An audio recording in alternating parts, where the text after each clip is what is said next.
Imhotep, Imhotep.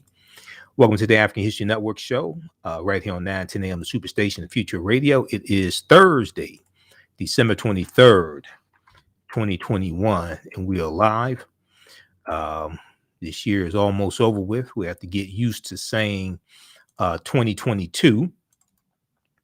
So I had a feeling that a verdict would come back today in the murder trial, the trial of former officer Kim Potter in the killing of Daunte Wright. And sure enough, we got the news that she was guilty. A jury found her guilty on first degree and second degree manslaughter charges. So we're going to break that down and deal with what happened today in court. We'll share some of the press conference that took place afterwards. Minnesota State's Attorney General Keith Ellison and the family of Daunte Wright held a press conference to talk about the trial, to talk about the conviction. Okay, so we'll deal with that as well. All right, now, also there's a story dealing with the wreckage of the last known slave ship, which is the Clotilda, the Clotilda slave ship from 1860. I saw a couple of stories from December 22nd on this. One from National Public Radio, one from National Geographic, one from NBC, one from CBS News. The one I'm looking at here is from CBS News. Wreck of last U.S. slave ship remains mostly intact on Alabama coast, researchers say. Researchers studying the wreckage of the last U.S. slave ship buried in mud on the Alabama coast since it was scuttled in 1860 have made the surprising discovery that most of the wooden schooner remains intact. Including the pen that was used to imprison African captives during the brutal journey across the Atlantic Ocean. So we're going to talk some about this. This deals with the Clotilda slave ship, and I've done some research on the Clotilda. It's the last known slave ship in 1860. And it comes into Alabama. And this was at a time when the international transatlantic slave trade was illegal. Okay, because as we talked about here on this show before, the international transatlantic slave trade was outlawed. Congress passed the bill March 2nd, 1807, and it went into effect January 1st, 1808. January 1st, 1808. So the international transatlantic slave trade deals with bringing Africans into the country to enslave them. And that was illegal. And also going into Africa, capturing these Africans was illegal as well, based upon international treaties that different European nations entered into. Okay, so we'll talk about this on today's show as well. And as I said before, this helps to lay the foundation for a legal argument for slavery. It helps lay the foundation for a legal argument for reparations because of slavery, due to slavery. Okay, saying our ancestors worked for 246 years and didn't get paid is not a legal argument, because what law are you citing that they were supposed to be paid? Yes, we know it was morally wrong, but when you go to lawmakers, you don't go to argue morality, you go to argue law. The U.S. The reason why the international transatlantic slave trade was outlawed January 1st, 1808 is because of Article 1, Section 9, Clause 1 of the U.S. Constitution, which stated at the earliest that the international transatlantic slave trade could be outlawed would be January 1st, 1808. That's in the U.S. Constitution. This helps to lay the argument, the foundation for a legal argument for reparations, because all the Africans that were brought into this country from January 1st, 1808 up into July of 1860, when the Clotilda comes into Alabama, all that was illegal based upon federal law. in their court cases of white men who were caught trafficking Africans into the country, and they're arrested and prosecuted. But once again, we're not studying history and not studying law. So we'll deal with this. National Geographic has a big article on this. National Geographic has a big article on this. Somebody said, stop the big words. I'm not using big words. I mean, it may be big to you, but I'm not using big words. America's last slave ship is more intact than anyone thought. Archaeologists studying the Clotilda, which was identified in 2019, say the shipwreck may contain a wealth of well-preserved artifacts from barrels of food to human DNA. Okay, so now this is one from National Geographic has an extensive article on this. This is the one from National Geographic. I have to sign into my account to National Geographic. I have a subscription, but I'm in Google Chrome. I'm signed in the Firefox, but I need to sign in to Google Chrome. All right, somebody needs to get a dictionary. So we'll talk about that. Then there's this other story. On yesterday's show, we talked about Netflix. Netflix depositing $100 million into 6 African-American owned banks.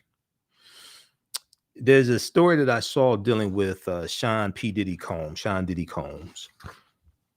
Puff Daddy, Diddy. He has bought back Sean John. Okay, now I remember the Sean John brand back in 1998. He's bought back Sean John for $7.5 million. He's bought back Sean John for $7.5 million, which is a good thing. The brand is back in the hands of the original visionary, Sean Diddy Combs. All right, I still call him. I remember when he was Puffy. Okay, I remember when he was Puffy working for Andre Harrell. So, but it's back in the hands of the visionary. Sean Combs has been able to buy back the fashion brand he started in 1998. There's a good article from blackenterprise.com dealing with this. Okay. And, this deals with ownership and economic empowerment, things like that. So we'll talk about this. It's a good story from Black Enterprise. All right, now on the African History Network show, we focus on educating, empowering, and inspiring people of African descent throughout the diaspora and around the world. Because right now it's correct your own behavior. What you do for yourself, what you do to yourself, and what you allow other people to do to you and get away with is based upon what you think about yourself. What you think about yourself is based upon what you have been taught about yourself. What you've been taught about yourself is based upon everything you've read, heard, and seen about yourself. So when you control the radius of a man or woman's thoughts, you control the circumference of his or her actions, because the mind can't do or teach what it doesn't know. Yeah, Uptown Records, Andre Harrell. And then he was, Clive Davis headed up Arista Records as well. I remember there's a cover of, I think it was either Fortune magazine or Forbes magazine, and it had Diddy on the cover. And I remember Clive Davis said Diddy works for me.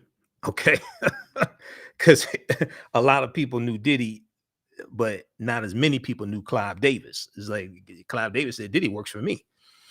Okay, research the white paper that Clive Davis had created from it was the Harvard Business School students, and there was a white paper that Clive Davis had created to advise them, and I can't remember which record company it was at the time, advised them how to take over the Black independent music scene.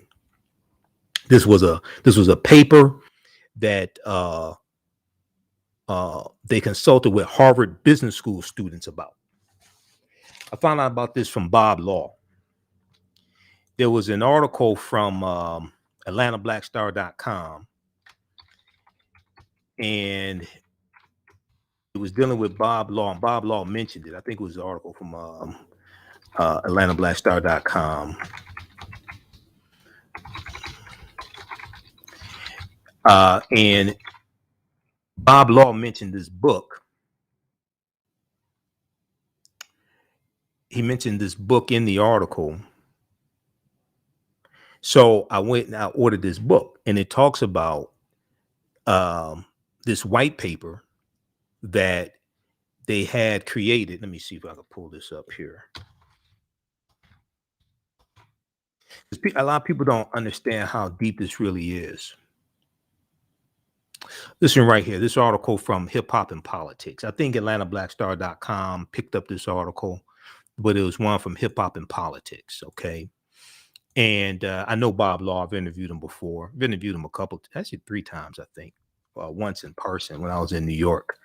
Bob Law, History of Black Radio and the Removal of Black Militant Thought. Bob Law, History of Black Radio and the Removal of Black Militant Thought. And it talks about this right here. Bob Law pinpoints much of this removal with the release of the 1972 Harvard report, officially known as Study of the Soul Music Environment. This was a white paper commissioned by Columbia. It was Columbia Records. I didn't want to say the wrong name. It was Columbia Records, and done by a group of Harvard business students on how to take over the Black independent music scene. Clive Davis was head of Columbia Records at the time.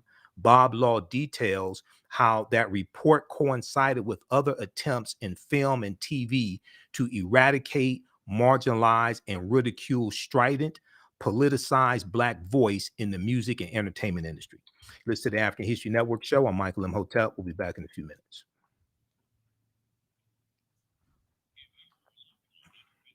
Stand by.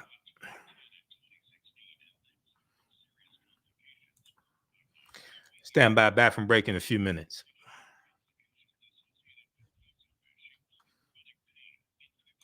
Okay, back from break in 4 minutes. You can still register for the online course I teach on Saturdays and Sundays, from the Civil War to the Civil Rights Movement and Black Power, 1865 to 1968. And then also Ancient Kemet, the Moors, and the Ma'afa, Understanding the Transatlantic Slave Trade, what they didn't teach you in school. We have a bundle pack right now. You can register for both classes for only $70, or regularly $130 each. Okay, so we do the sessions live. All the sessions are archived and recorded. You can go back and watch it anytime. Hold on, let me refresh the screen because I updated the website today. Next class is Sunday, Sunday, December 26th. First day of Kwanzaa, Umoja, Unity. Okay. So I updated the website today. I just had to refresh the screen. Stand by, back from break in 3 minutes. Okay, so we have a special bundle pack. You can register for both classes, from the Civil War to the Civil Rights Movement and Black Power, 1865 to 1968. And then also Ancient Kemet, the Moors, and the Ma'afa, Understanding the Transatlantic Slave Trade, what they didn't teach you in school. We do Understand the Transatlantic Slave Trade on Sundays, 12 noon to 2 p.m. Eastern Standard Time. So as soon as you register, you can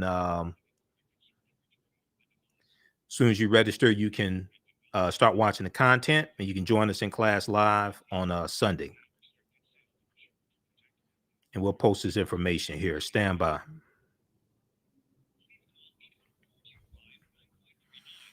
You can use this course with your children as well, both of them. I would say the content's PG-13. Okay, stand by. Back from break in 2 minutes. Class live on Sunday. How's everybody doing? Share this broadcasting and social media platforms. Invite your friends to tune in as well. Okay, who still needs to register for the online classes I teach on Saturdays and Sundays?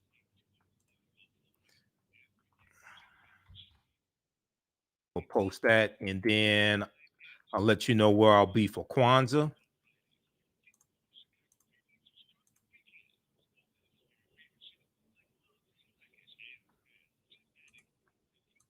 Stand by.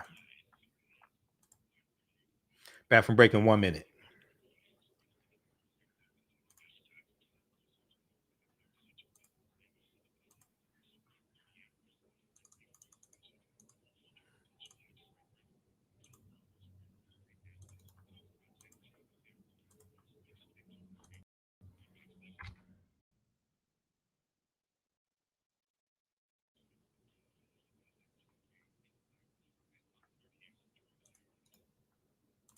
Welcome back to the African History Network show right here on 910 AM, the Superstation, the Future Radio. I'm your host, Brother Michael Imhotep. It is Thursday, December 23rd, 2021. If you missed our show from December 21st, which was the winter solstice, go back and check that out as well. On our Facebook fan page, The African History Network, The African History Network, and our YouTube channel, Michael Imhotep, Imhotep. All right, I want to go to, okay, we're going to go to clip number one here, Shakita, just a second. And, all right, hold on, the screen froze up again. Stand by, everybody watching on Facebook and YouTube. Okay, so today we got the news that former Officer Kim Potter was found guilty on 2 counts of manslaughter, first degree and second degree manslaughter in the killing of Daunte Wright. And for some people,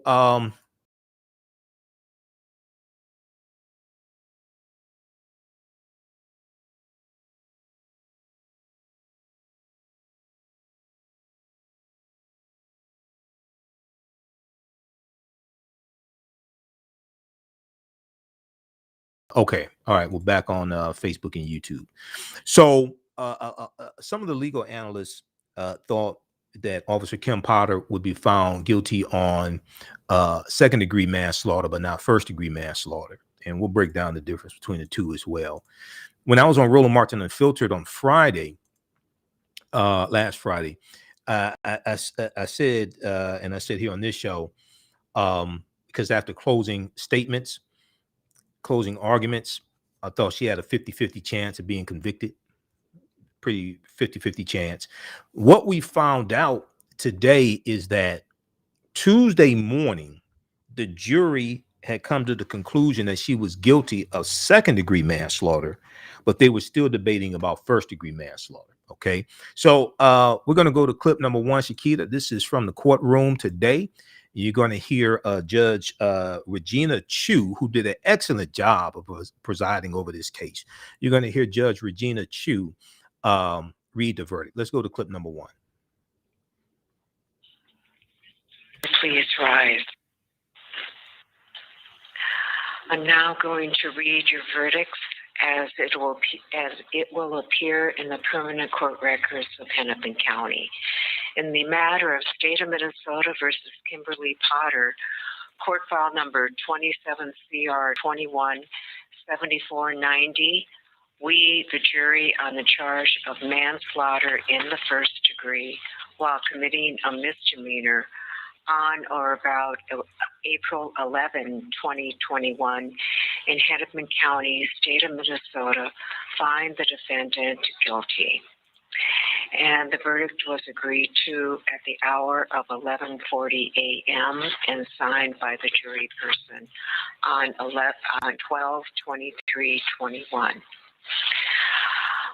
The verdict on count 2 is we, the jury, on the charge of manslaughter in the second degree, culpable negligence on or about April 11, 2021, in Hennepin County, State of Minnesota, find the defendant guilty. And that verdict was agreed to at 10:30 a.m. on 12/21.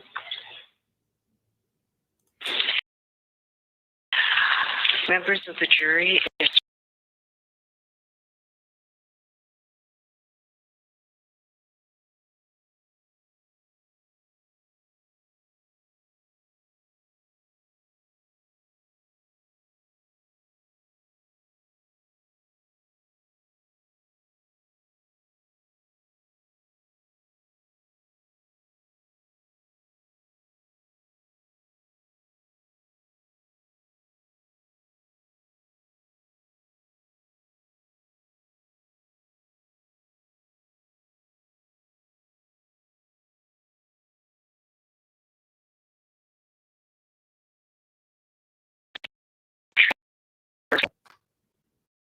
because she cried on the witness, but all right, hold on. Can you hold on just a second here?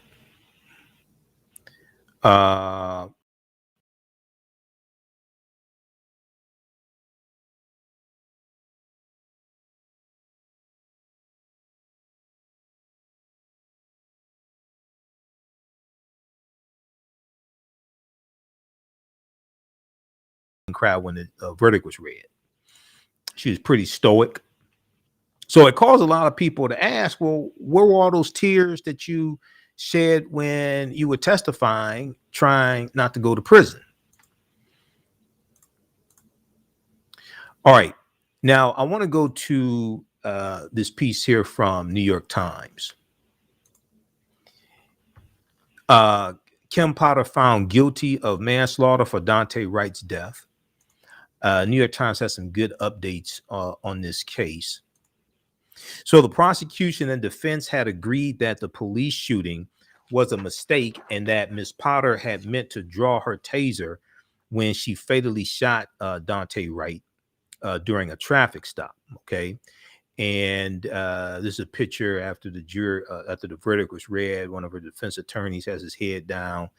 So the former police officer who said she mistook her gun for her taser when she fatally shot Daunte Wright during a traffic stop in a Minneapolis suburb was convicted on 2 counts of manslaughter on Thursday, a rare guilty verdict for a police officer that is likely to send her to prison for years. So on first-degree manslaughter, she can get between 7 to 15 years in prison.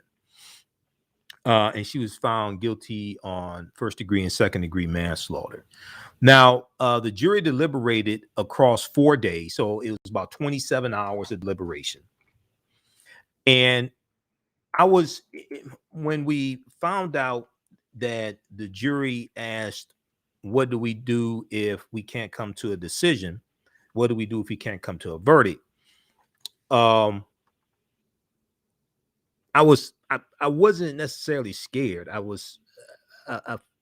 felt that they would probably find her guilty on at least one of the counts because the evidence was overwhelming, especially when you go through and you look at the closing arguments from the prosecution and the fact that she did not render any aid to Daunte Wright. She was more concerned about going to prison. When the other officers arrived on the scene, she didn't immediately tell them what happened and that the car went down the street and crashed into another car or anything like that. Okay, she was focused on herself.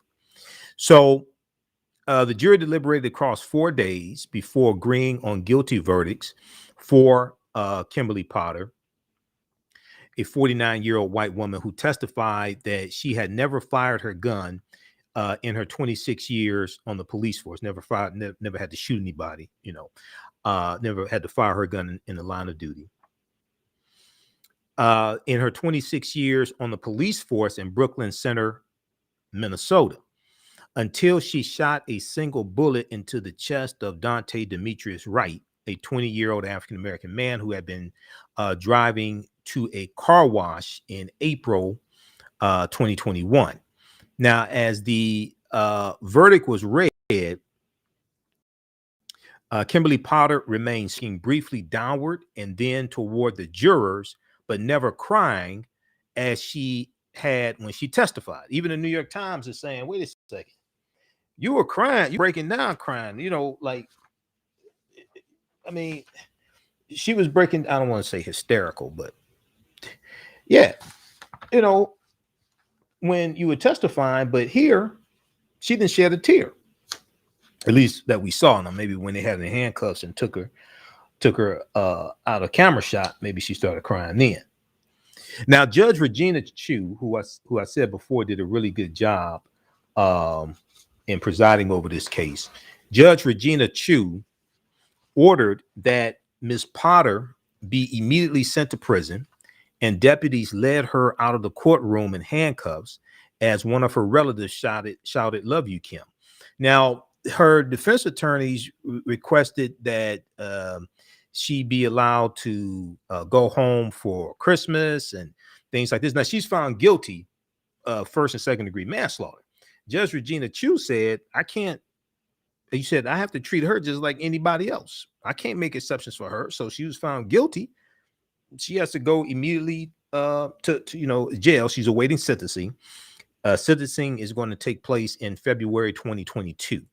All right, we'll continue this on the other side of the break, and we'll let you hear a little bit of what happened at the press conference today after the verdict was read. You listen to the African History Network show. I'm Michael Imhotep. We'll be back in a few minutes. All right, stand by. How's everybody doing? Share this broadcast on your social media platforms. Invite your friends to tune in. Stand by.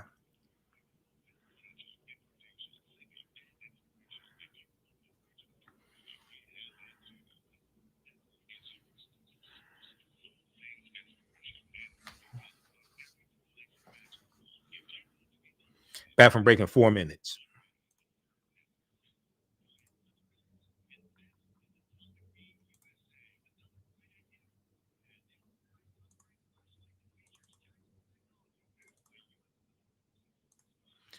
All right, visit our website, AfricanHistoryNetwork.com, and you can register for the online courses that I teach on Saturdays and Sundays.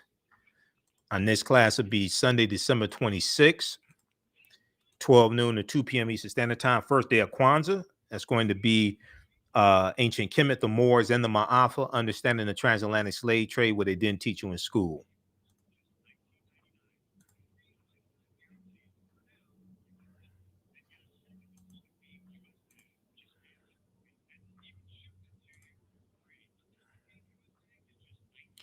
All right, stand by.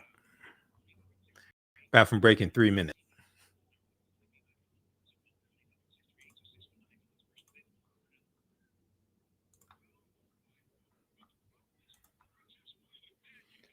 How's everybody doing? All right, if you like this broadcast, give us a thumbs up. Give us a...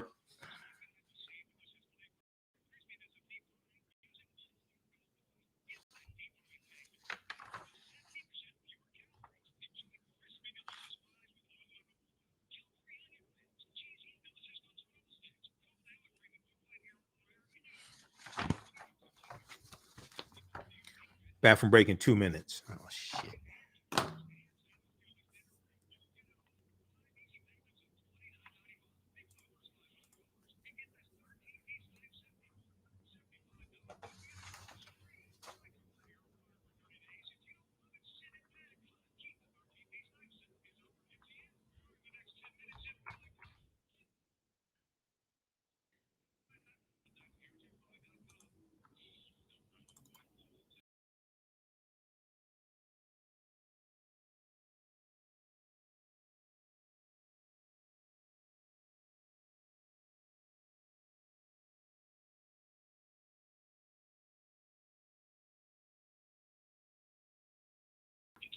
Stand by.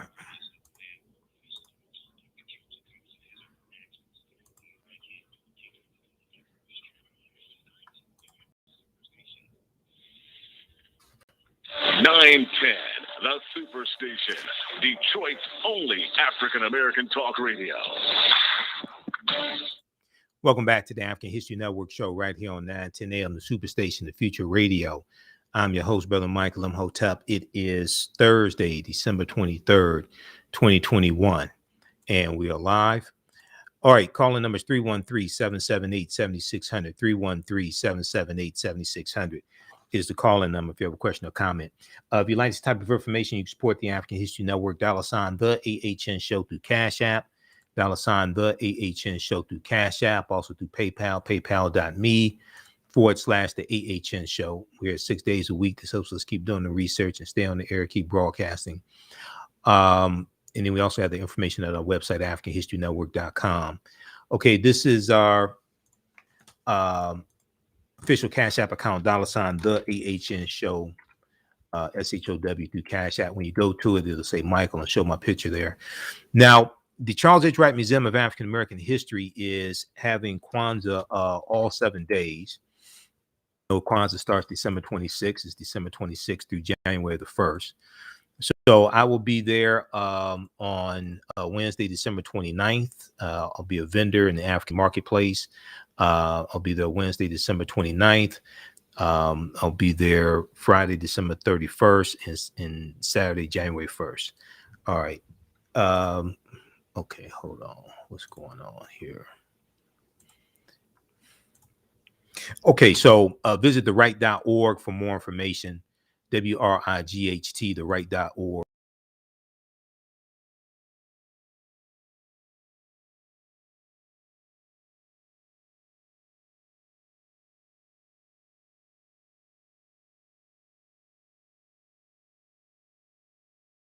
So visit theright.org for more information, and you can register for to attend one of the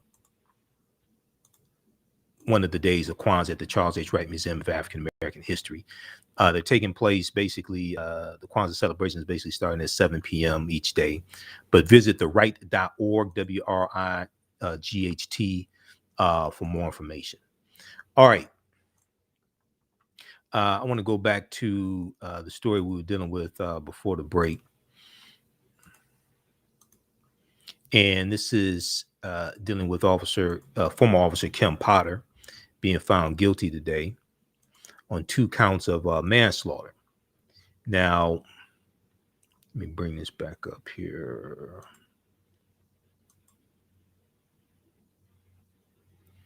Okay, she's found guilty on 2 counts of manslaughter.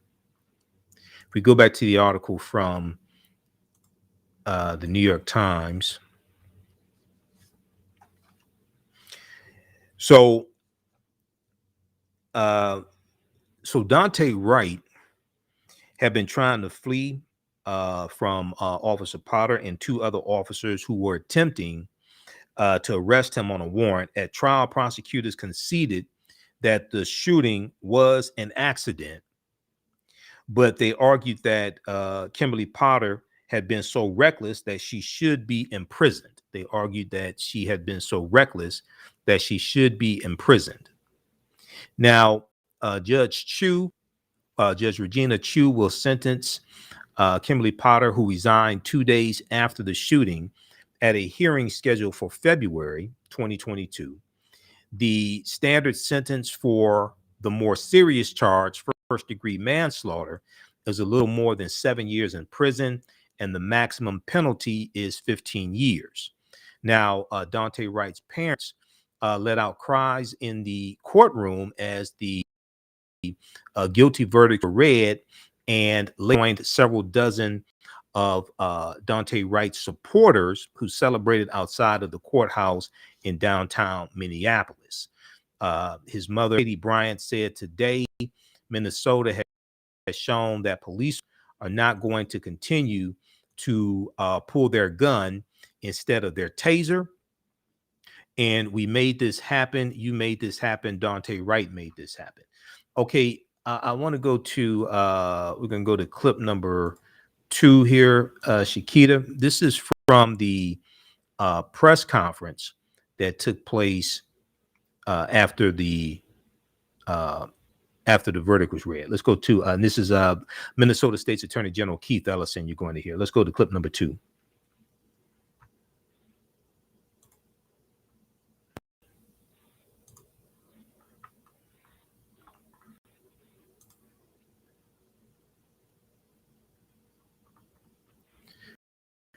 All right. We'll get that queued up in just a second. Now, also, some people ask, what's the difference between first-degree manslaughter and second-degree manslaughter? So in the updates from the New York Times, they have a good article here dealing with the sentences for Kimberly Potter, the sentences she may face. And it breaks down also first-degree manslaughter. So one of the ways Minnesota law defines first-degree manslaughter is causing someone's death while committing or attempting to commit a lesser crime. Let me know when we have clip 2 queued up, please. A misdemeanor or gross misdemeanor. Hello, everybody. Okay.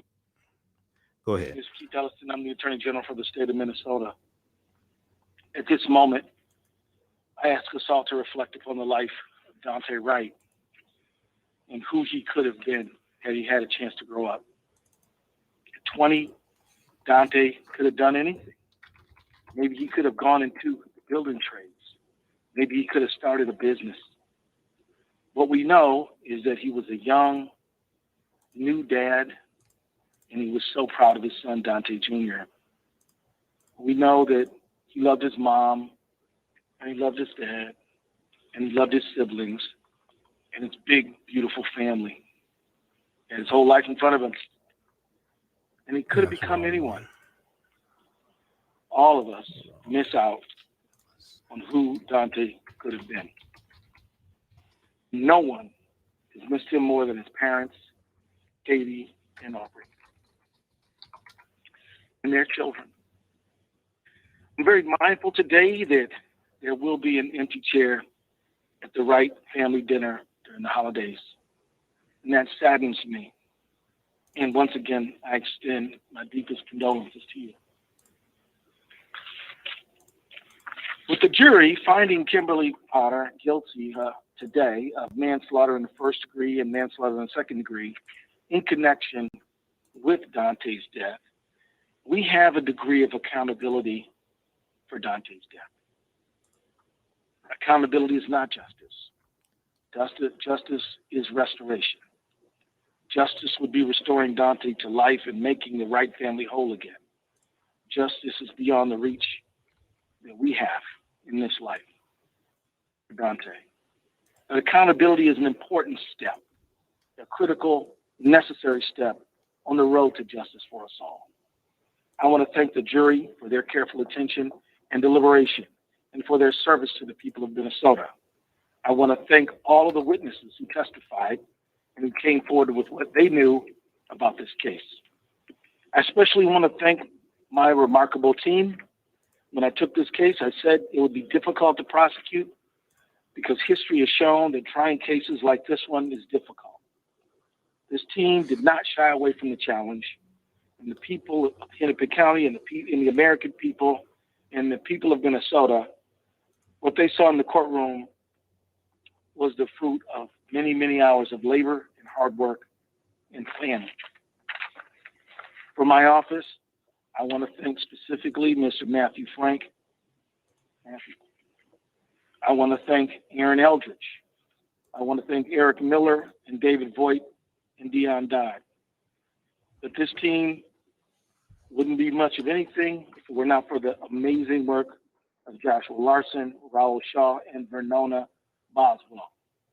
Thank you, Vernona. I also must thank colleagues who did not work on the legal matter, but worked on the community, and that is John Stiles, Keon Dostey, and everyone. So thank you to you all for your hard work. I also want to thank the many staff at the Bureau of Criminal Apprehension who worked on this case, the staff of the Hennepin County Attorney's Office and Washington County Attorney's Office.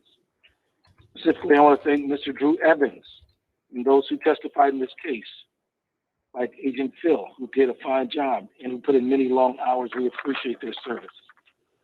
The next step in this case is sentencing. And all I will say about that today is that we have to look forward to the court setting a calendar date for that hearing. And at that time, we will make our appropriate arguments within the context of the court hearing. I think we have a date, do we not? What is that one?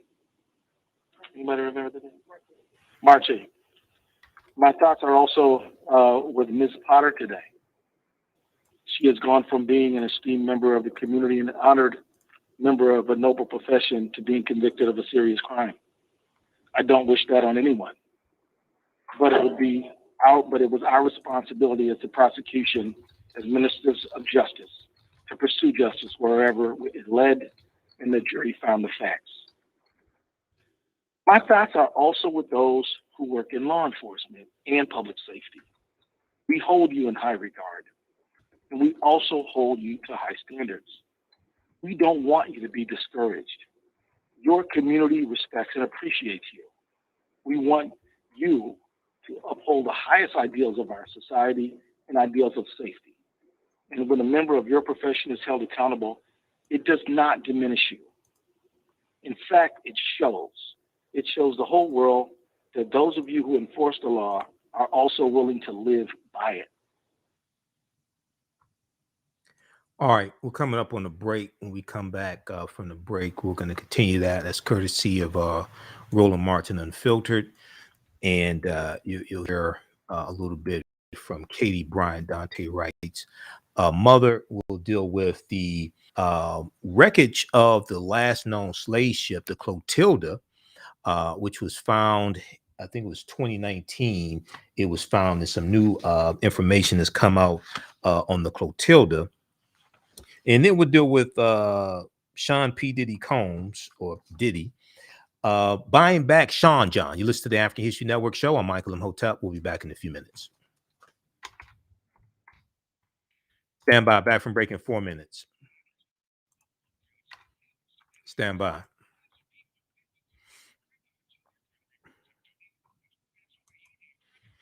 How's everybody doing? Share this broadcasting on social media platforms.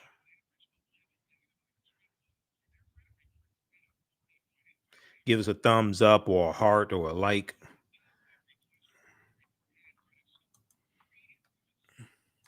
All right, stand by, everybody.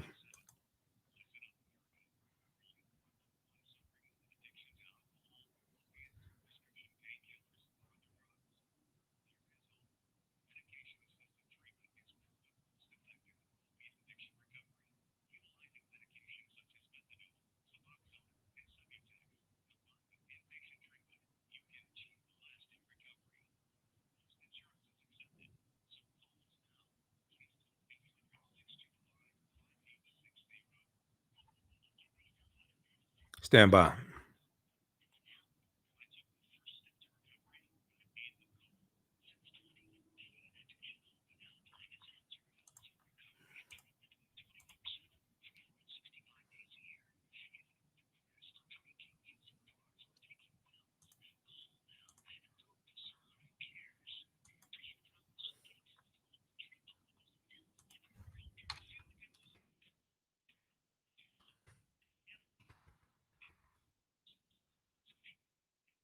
All right, African American business owners, post name your business here on the thread of the broadcast. We'll let you know how you can advertise with the African History Network.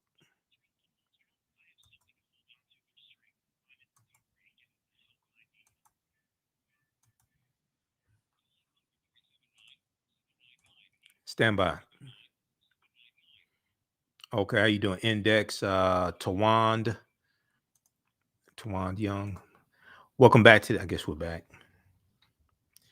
Welcome back to the African History Network show right here on 910 a.m. the Superstation, the Future Radio. I'm your host, Brother Michael Imhotep. It is Thursday, December 23rd, 2021, and we are live. All right. I want to go back quickly here to the press conference. This took place after Kim Potter was found guilty today, and you're listening to Minnesota State's Attorney General Keith Ellison. Let's go back to this clip, please.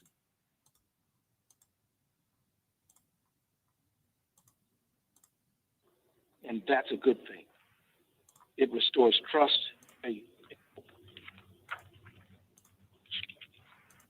Well, in the words of Daniel Sered is a noted author who writes on justice issues. Justice exists when all parties exercise their power in a way that is consistent with the humanity of everyone involved and in the interest of the greater good. The humanity of everyone involved includes the humanity of community members, and includes the humanity of police officers. And when that standard of justice is not upheld, it must be the job of the prosecutor to step up and then step in and attempt to uphold it and uphold the principle that no one is above the law and no one is beneath the law. Finally, my thoughts are with community of Brooklyn Center, residents, elected officials, and police officers, and all communities that hunger for better relations between police and community, and for everyone to get home safe at the end of the day. I hope today's verdict provides a measure of healing for all of them. Thank you. And we can take a question or two. Joseph, this is Greg on the 27th hour. What was going through your mind? That the jury was taking this seriously, that they were going through every bit of evidence, that they were not leaving anything to the side, and that they understood that this matter was of tremendous importance to the Wright family, but also to the Potter family, to the entire community. So I thank them for their service. Let's get Storms. They want questions for the Wright family. Is that okay? Or okay, sure. So I asked you guys if you're sitting right in front of you, what were you feeling when you heard the word guilty? And what are you feeling now? Have you processed? What's going through your head and heart right now? Oh my gosh. The moment that we heard guilty on manslaughter 1, emotions, every single emotion that you could imagine just running through your body at that moment. Kind of let out a yelp because it was built up in the anticipation of what would come while we were waiting for the last few days. And now we've been able to process it. We want to thank the entire prosecution team. We want to thank community support, everybody who's been out there that has supported us in this long fight for accountability. What do you think of this time when you said last week? I'd rather not answer that question. All right. Okay. Pause right there. Pause right there. All right. Thanks. That last pause it right there. Okay. That last question I couldn't make out what the reporter was asking, but you can watch that at Roland Martin on Facebook and YouTube because Roland broadcasted the press conference live. Also, MSNBC has it as well, so you can check that out. Read this. So read the article from New York Times on this. Now, very quickly, if we go back to first-degree manslaughter and second-degree manslaughter, the difference between the two, and then we're going to get to this story about the Clotilda slave ship, the last slave ship that came into the U.S. in 1860. First-degree manslaughter. Okay, one of the ways Minnesota law defines first-degree manslaughter is causing someone's death while committing or attempting to commit a lesser crime, a misdemeanor or gross misdemeanor, in a way that a reasonable person could foresee would cause death or great bodily harm. Specifically, prosecutors accused Kimberly Potter of causing Daunte Wright's death through the reckless handling or use of a firearm. Now, first-degree manslaughter is a felony punishable by up to 15 years imprisonment and a fine of up to $30,000. The standard prison sentence for someone without a prior criminal record, like Kimberly Potter, would be a little more than 7 years on first-degree manslaughter. Now, count 2 was second-degree manslaughter. She was convicted on both counts, first-degree and second-degree manslaughter. For second-degree manslaughter, one of the ways Minnesota law defines second-degree manslaughter is causing someone's death through culpable negligence by creating an unreasonable risk and consciously taking chances of causing death or great bodily harm. Now, prosecutors persuaded the jury that Kimberly Potter had done so in the use of second-degree manslaughter is a felony punishable by up to 10 years imprisonment and a fine of up to $20,000. Now, the standard sentence for a person without any previous convictions would be about 4 years on the lesser charge of second-degree manslaughter. But because Kimberly Potter was also convicted of a more serious charge, first-degree manslaughter, in connection with the same death, this count is unlikely to affect the total length of her sentence. Sentencing is going to take place in February, so we'll keep you updated on what happens there. Okay, so read this from New York Times. Kim Potter found guilty of manslaughter for Daunte Wright's death. Also, NBC News has a good article on this as well. Now, very quickly, let's go to this piece here from CBS News. This deals with the wreckage of the last known slave ship, which is called the Clotilda. And Cudjoe Lewis was on the Clotilda a few years ago. Information came out about Cudjoe Lewis. And there was an interview that Zora Neale Hurston did with Cudjoe Lewis that was just released in the last few years. Also, the author, Zora Neale Hurston. Now, wreck of last U.S. slave ship remains mostly intact Alabama coast on Alabama coast, researchers say. This is from December 22nd, 2021. Now, researchers studying the wreckage of the last U.S. slave ship called the Clotilda, buried in mud on the Alabama coast since it was scuttled in 1860 and that's the year before the Civil War starts, have made the surprising discovery that most of the wooden schooner remains intact, including the pen, that the area, the holding area, the pen that was used to imprison African captives during the brutal journey across the Atlantic Ocean. Now, while the upper portion of the two-masted Clotilda is gone, the section below the deck where the Africans, where the captured Africans and stockpiles were held is still largely in one piece after being buried for decades in a section of in a section of river that hasn't been dredged, said maritime archaeologist James Delgado of the Florida-based Search Inc. Now, at least 2/3 of the ship remains, and the existence of the unit and the existence of the unlit and unventilated slave pen built during the voyage by the addition of a bulkhead where people were held as cargo below the main deck for weeks raises questions about whether food and water containers, chains, and even human DNA could remain in the hull, James Delgado said. Now, what's interesting, so at the time this ship comes in, bringing Africans into the country is illegal. That was outlawed January 1st, 1808. James Delgado said in an interview, it's a stunning revelation. Now, they burned the ship to hide it, okay? They burned the ship to hide it because they had U.S. ships on the seas looking for slave ships, and if you got caught, you'd be captured and prosecuted. The discovery enhances the research value of the Clotilda's remains and sets them apart from all other wrecks. The finding was confirmed in a report that was provided to the Associated Press and led to the site becoming part of the National Register of Historic Places in November. Now, let's see here. I'm going to go to this part. The Clotilda was the last known ship to transport African captives to the American South for enslavement.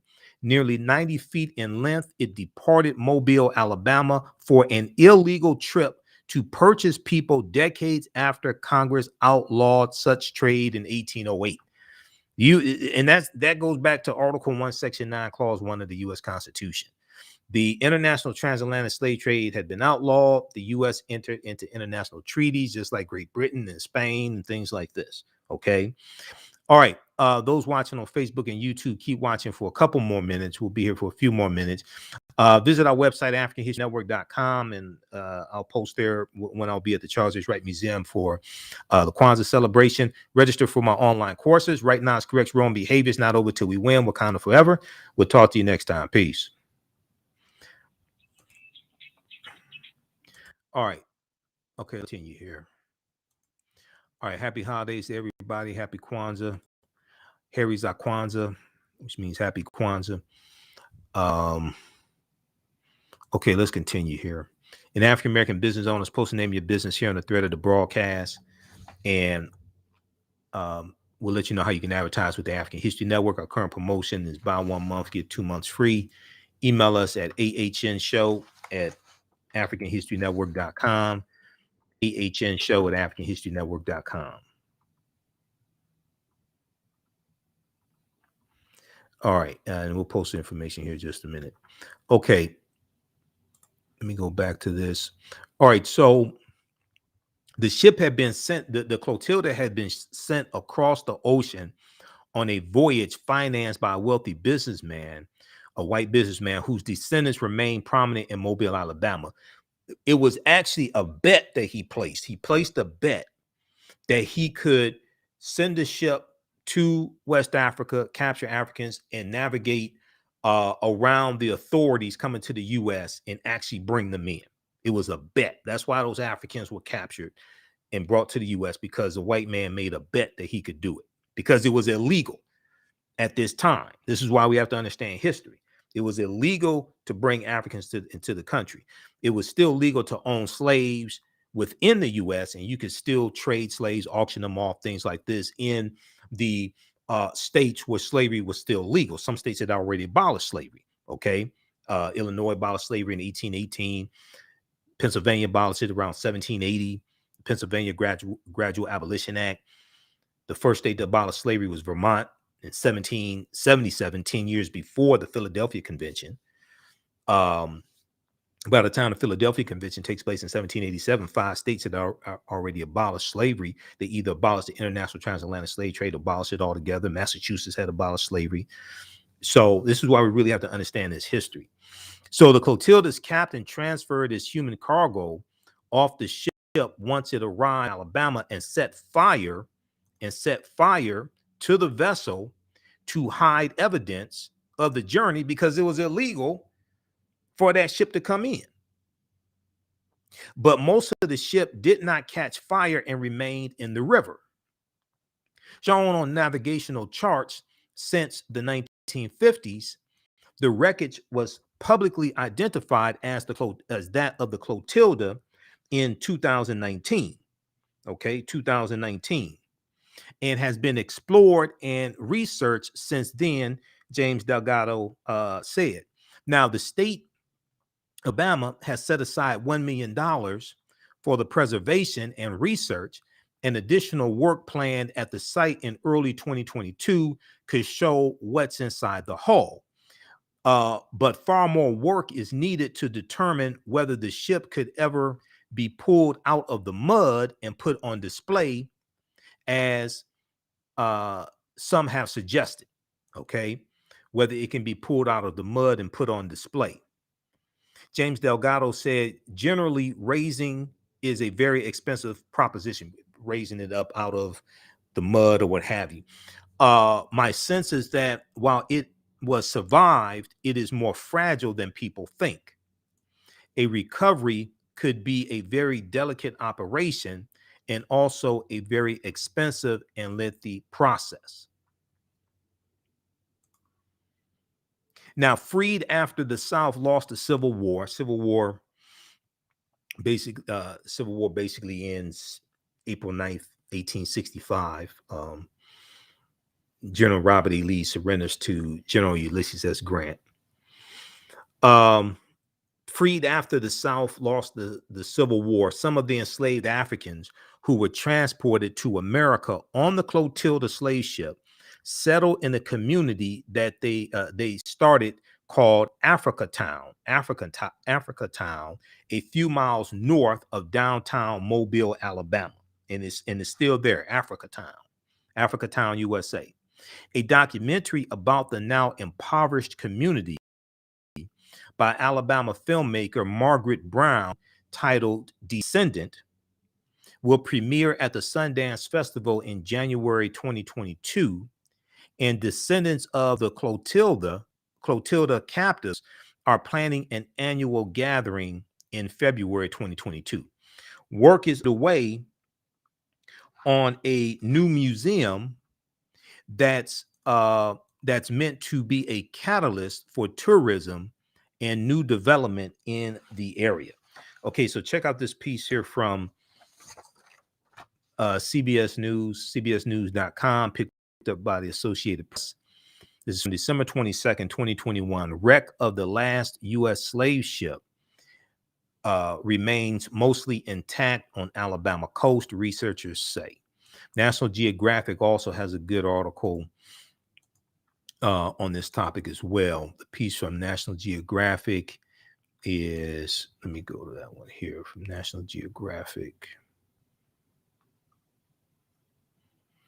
Okay, America's last slave ship.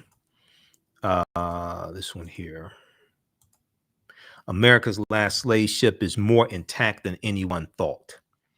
This is from National Geographic, December 21st, 2021. Okay, I guess it has me logged in now in the Google Chrome into my National Geographic account because I'm paying them each month. So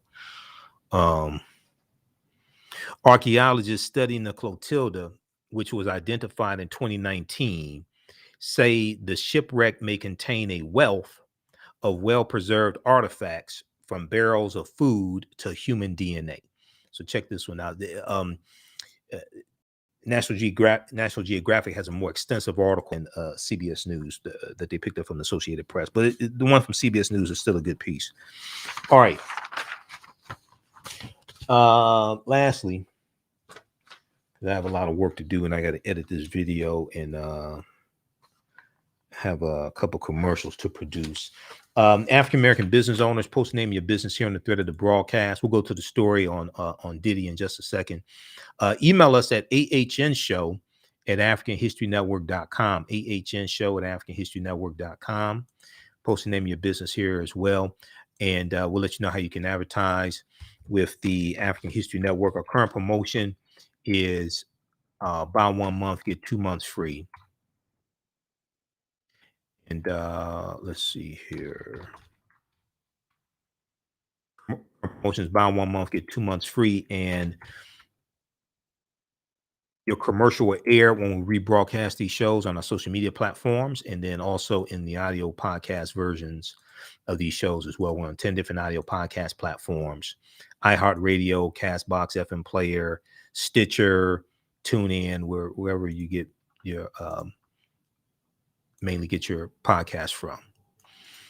All right. And then if you don't have a commercial, we can create one for you as well at no additional charge.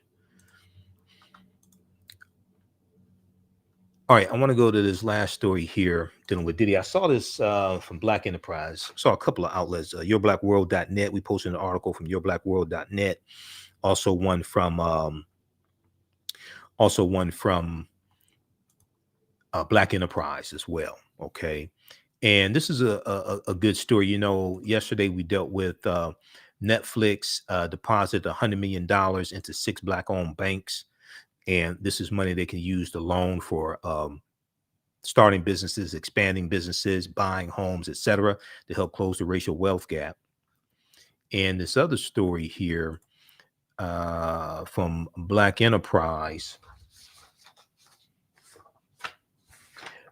Sean Combs buys back his signature Sean John brand for $7.5 million. $7.5 million. And this is a good story, once again, about economic empowerment and ownership. Owning these businesses, being able to control our culture, profit off of our culture, etc., hip hop culture, things like this. You know, one of the things, if you late at night, you know, like on TV One or some of these other stations, they show these soul music collections, and it's the Isley Brothers and Teddy Pendergrass and the Shy Lights and things like this, right? And it's like Time Life. It's Time Life. It's like a lot of this music we don't own. These are all Black artists, but a lot of this music we don't own. These white people still making music, still making money off of these songs made by African Americans, made famous by us, and a lot of this stuff we don't even own. Okay, a lot of them have died. A lot of these artists have died, and white people still making money off of us. So we have to own and control this. Okay, we have to own and control this. Now, this where's that article? Okay, I got to pull this up another way, because let's pull up this one here from Black Enterprise. Okay, Sean Combs buys back his signature Sean John brand. This is from Black Enterprise. So he bought it for $7.5 million.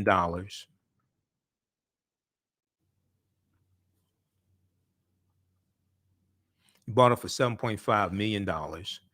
And he started it in 1998.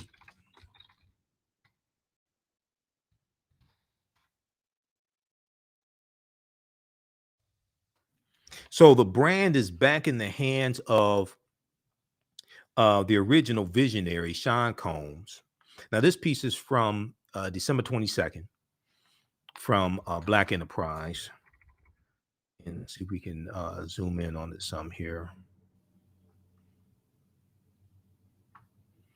Let me turn on the screen share.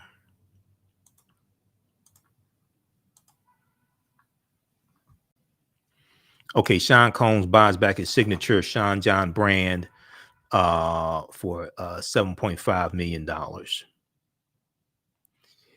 So the brand is back in the hands of the original visionary, Sean Combs. It has been, and Sean Combs has been able to buy back the fashion brand he started in 1998. He said, "I launched Sean John in 1998 with the goal of building a premium brand that shattered tradition and introduced hip hop to high fashion on a global scale." He said this in a written statement to Black Enterprise. He said, quote, seeing how streetwear has evolved to rewrite the rules of fashion and impact culture across categories, I'm ready to reclaim the ownership of the brand, build a team of visionary designers and global partners to write the next chapter for Sean John's legacy, end quote. Now, according to Women's Wear Daily, the bad Sean John was Diddy Combs able to buy back his company with a winning bid of $7,551,000.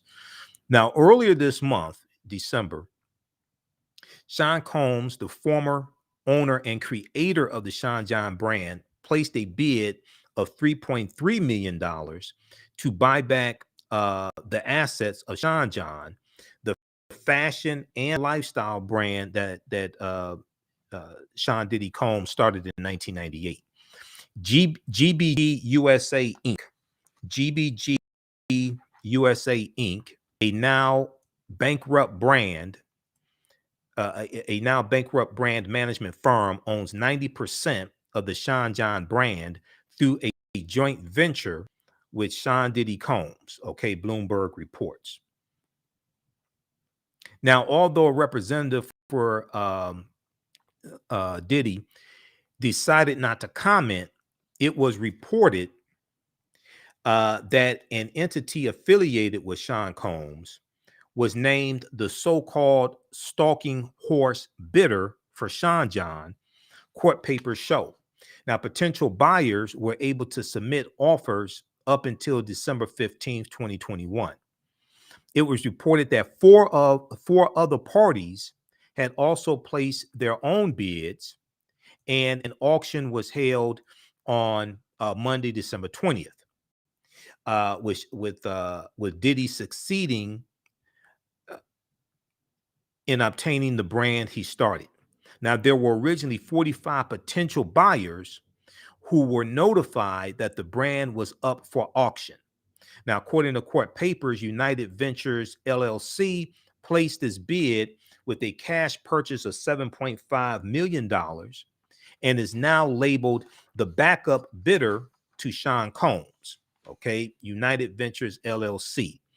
He bid $7,551,000. They bid $7.5 million.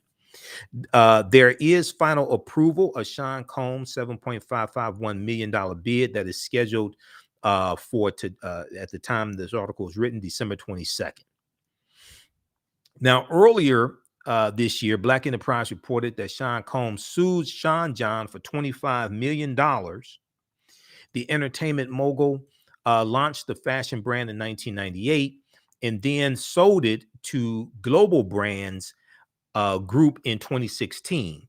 However, in a lawsuit filed against the Global Brands Group, Sean Combs states that he never endorsed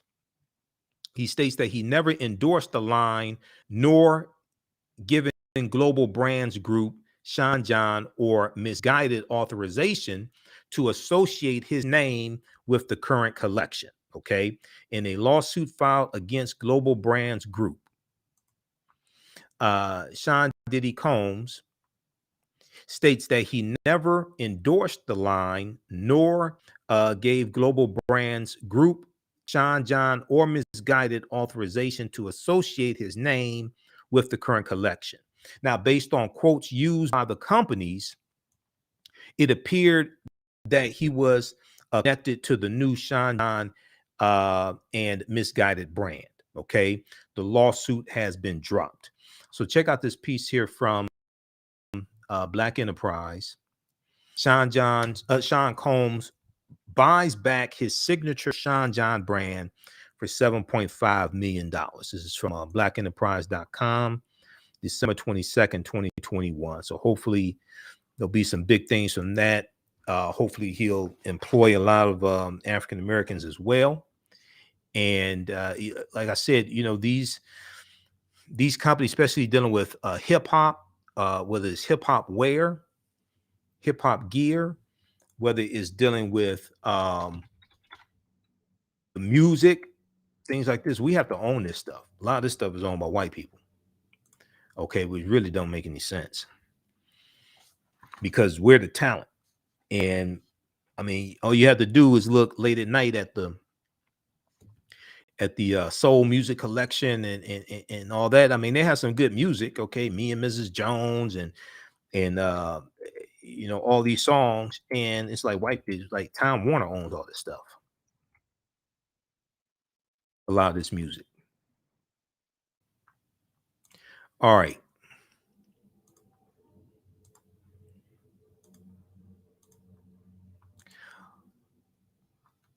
Okay. The article I talked about before we went to break is one dealing with this is an article I came across a few years ago, and it was dealing with a interview with Bob Law. And Bob Law is on 9:10 a.m. the Superstation on Sundays, 8 p.m. to 9 p.m. Eastern Standard Time. He's my lead-in show because I'm on 9 p.m. to 11 p.m. on Sundays. So this story right here, I just want to go back to this quickly because a lot of people don't know this information or this history. This is from hiphopandpolitics.com. Bob Law, History of Black Radio and the Removal of Black Militant Thought. This is from September 24th, 2014. Okay. Over the past few weeks, Hard Knock Radio has been doing a series of interviews focusing on the state of Black media.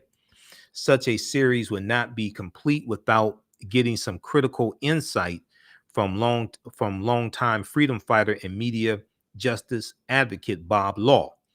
He was the host of Night Talk for a number of years out of I think it was out of New York. Night Talk, the Night Talk radio show.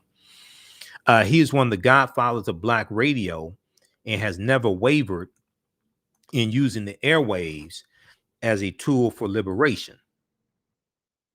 In our conversation, he gives a serious history lesson, not just on the evolution of Black radio and the role it has played in the Black freedom struggle, but he has also talked to us about how there has been an attempt to remove, silence, and erase any institutional memory of Black militant thought, any institutional memory of Black militant thought and Black militant and radical thought. Bob Law painstakingly details how that has been happening and breaks down the reasons. Bob Law pinpoints much of this removal with the release of the 1972 Harvard report, officially known as Study of the Soul Music Environment. Study of the Soul Music Environment. This was a white paper commissioned by Columbia Records and done by a group of Harvard business students on how to take over. I want everybody to pay attention to this. On how to take over the Black independent music scene. Clive Davis, who Diddy used to work for under Arista Records, Clive Davis was the head of Columbia Records at the time. Bob Law details how that report coincided with other reports in film and TV to eradicate, marginalize, and ridicule strident, politicized Black voice in the music and entertainment industry. During our discussion, we play an excerpt from a speech given to Black music industry executives by Minister Farrakhan in 1979, who makes note of this change. That speech is contrasted with the speech Dr. Martin Luther King Jr. gave to a similar body of Black music industry folks in August 1967, where Dr. King heaped praise on them and emphasized that there would be no civil rights movement had it not been for Black radio. There would have been no civil rights movement if it had not been for Black radio. And even when you look at the Montgomery bus boycott, one of the ways they organized the Montgomery bus boycott and started Monday morning, December 5th, 1955, over that weekend was on radio, African-American on radio. And then Joanne Robinson, who was president of the Women's Political Council, she printed up about 30,000, 35,000 flyers. And they passed out these flyers to let people know about the bus boycott. It started as a one-day boycott. It ended up lasting 381 days. Now, the organization Dr. King spoke to at the time was called the National Association of Television and Radio Announcers in August 1967. During our interview, Bob Law details what took place after Dr. King gave that speech. He explained that NATRA was destroyed by white industry executives who were concerned about their growing power and political influence, the growing power and political influence of the National Association of Television and Radio Announcers, which is an organization that Dr. King gave a speech to in August 1967. That destruction of NATRA, that destruction and silencing has never stopped. This interview is a serious history lesson from a pioneering figure, Bob Law, who really knows his stuff. So they have the interview on SoundCloud. I pay SoundCloud each month. I need to start uploading my stuff to SoundCloud. Because when I upload it through Blog Talk, they automatically put it on a number of different platforms. SoundCloud is not one of them. I pay SoundCloud separately. But also, when I upload audio podcasts, and I'll be uploading a lot of them this weekend, they upload to our Facebook fan page where we have 1 million followers, okay, on our fan page, The African History Network. So, and what I do also for business owners that advertise with us, I also upload your commercial to our Facebook fan page as well to give you added exposure. All right. So check out that article dealing with Bob Law. Okay, if you like this type of information, you can support the African History Network, $ the AHN Show through Cash App, $ the AHN Show through Cash App, also through PayPal, paypal.me/the AHN Show. So we're here 6 days a week.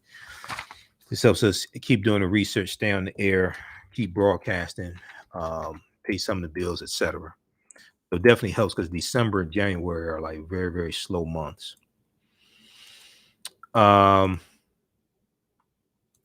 This is our official Cash App account, $ the AHN Show, SHOW. When you go to it, it says Michael and shows my picture there. These other ones here are fake African History Network Cash App accounts. Okay, who said that? Della said, congratulations, Diddy. We just give away our power. Yeah, it's about ownership. We got to own this stuff. Seriously, create generational wealth. And not for the next generation just to take it and just go crazy with it and just engage in conspicuous consumption, but so we can fund and finance our movements, have control. Power is the ability to define and shape reality and have other people accept your definition of reality as if it were their own. Okay, our talent is creating empires for other people who then take that money and oppress us. It doesn't make any sense. Okay, and also you can register for the online courses I teach on Saturdays and Sundays, from the Civil War to the Civil Rights Movement and Black Power, 1865 to 1968. And let me pull this up. We have it here on the homepage of our website, AfricanHistoryNetwork.com. Next class is going to be Sunday, December 26th, first day of Kwanzaa, 12 noon to 2 p.m. Eastern Standard Time. Ancient Kemet, one of the original names for Egypt, Ancient Kemet, the Moors, and the Ma'afa, understand the transatlantic slave trade. Okay, so we have the website updated. So it's there. And let me change that. That should say 12 p.m. Okay, I was moving quickly. So we do the sessions live. All the sessions are archived and recorded. You can watch from around the world. You can use this with your children also. We deal with thousands of years of history and what leads up to the transatlantic slave trade taking place. It's a visual class. I do a PowerPoint presentation. We have book references, articles, video clips. It's very well documented. You don't have to buy any of the books to follow along in class. We have a bundle pack where you can register for both classes for only $70. It's right on the homepage of our website, AfricanHistoryNetwork.com. As soon as you register, you can start watching the content, and you have access to the full class even after the 10-week online course is over with. Okay, so a year from now, if you want to go back and watch the entire class, you'll be able to do that. So we'll post a link here, and you can join us in our next class. All right, look, we have to get out of here. Harry's our Kwanzaa. Happy Kwanzaa. We'll see you at the Charles H. Wright Museum of African American History. If you want me to do a presentation for a group or organization, because the first three days of Kwanzaa, I don't have anything scheduled.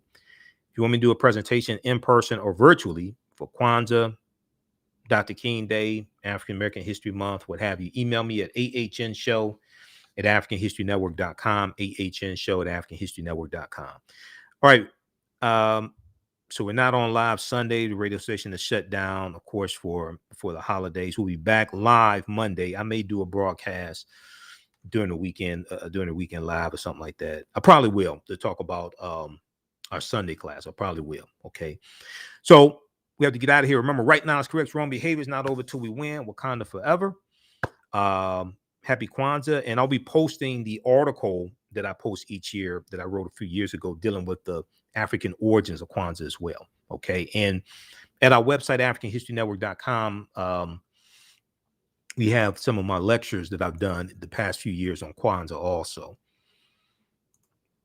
Let me see. We have that up here. Is that on the homepage? And on the 21st, we dealt with the winter solstice. So the 3-hour lecture I have dealing with the ancient Kemet, the winter solstice, and the history of Christmas. That's at our website, AfricanHistoryNetwork.com. Okay, so that's like $10. It's on DVD and digital download format. And then it is one of the 15 lectures in the bundle pack, the Black History Month bundle pack that I have also. That's all at AfricanHistoryNetwork.com. All right, right now it's correct. Wrong behavior is not over till we win. Wakanda forever. And we'll talk to you next time. Peace.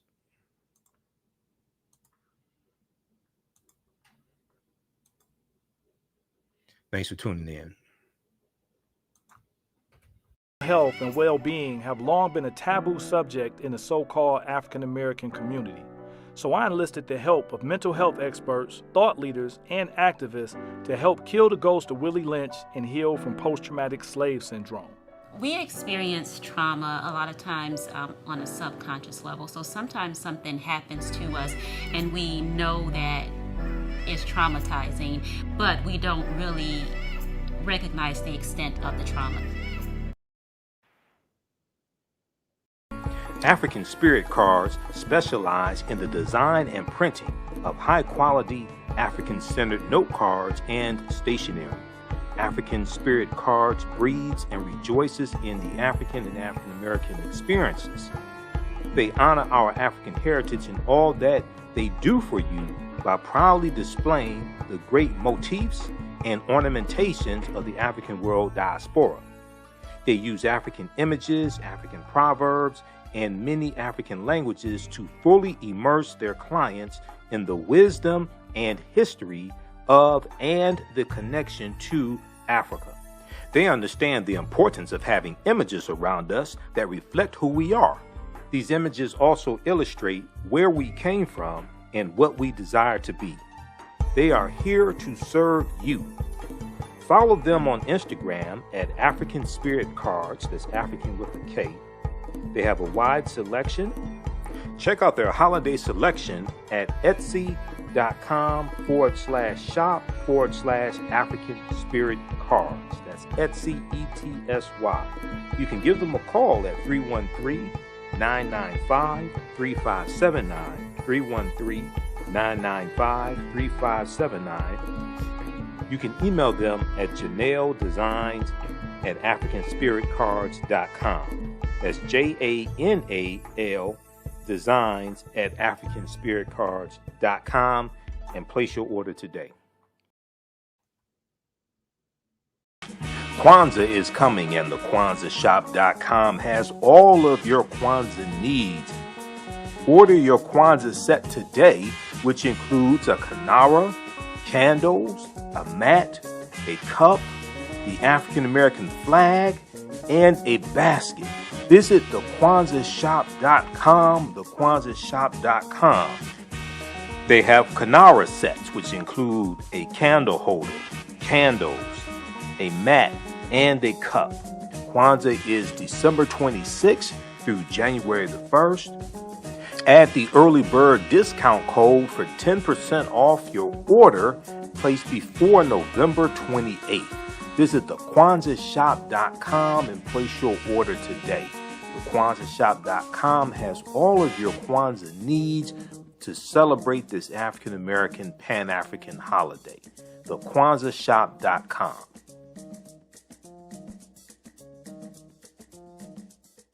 Black on Purpose Television Network. Yes, Black on Purpose Television Network. All black, all positive, all the time. The largest black-owned streaming television network in the world. Bringing our people together worldwide. Controlling our messages, our stories, our way. Black TV the way it should be. Black music, Black history, and more. 30 plus channels, thousands of shows. Black on Purpose Television Network. Subscribe now. Come and travel with me to a time long ago and place far away. You will experience high adventure and excitement. You are fighting alongside an ancient army in fierce battle. Feel the exhilaration of struggle and final conquest. My name is Manenshaw, and I am both a prince and a priest in one of the most advanced civilizations humans have ever produced. I want you to ride with me in my chariot as I slay the barbarians who have come to invade my land. I invite you to sit at the conference table with the great Pharaoh Taharka and his ministers as they plan intrigue and use subterfuge to outmaneuver and defeat the enemy. Come back with me to the land of your ancestors, to the beautiful land of Kemet. So open the pages of this book and begin the adventure. Find out what happens in the book Manenshaw Battles the Assyrians in the Nile Valley from author Makari Jones. Get your copy today at Amazon.com.